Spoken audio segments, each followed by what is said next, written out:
Gamesweasel.com.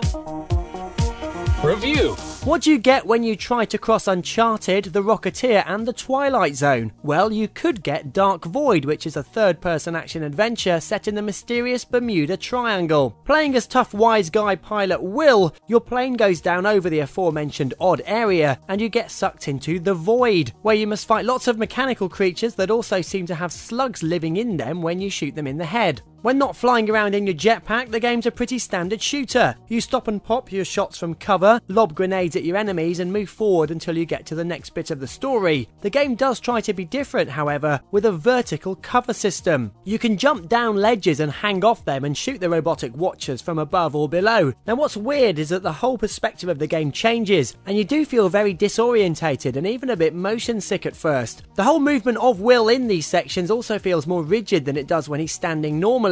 Even running about and jumping on foot doesn't feel quite right anyway. Not long into the game you also get your jetpack, which you can use to help you jump and hover around the environment, and you can fly even further in full-blown dogfighting levels. Occasionally it can feel quite fun when you're zooming about the skies, but most of the time it just feels a little bit stiff and like you're playing an inferior version of Crimson Skies. There are some cool alien weapons to find in the game and there are some highlights to be had, but unfortunately the majority of the game just feels unfinished and strangely, at least on the Xbox 360, like it's been ported from the PC. The presentation in the menus is weak, the music jumps like it hasn't been looped properly, and textures can be seen overlapping on floors and walls. Dark Void isn't a terrible game, but it's just not worth playing if you already own some of the killer games that came out last year. It's just average, so it gets a straight down the middle 5 out of 10.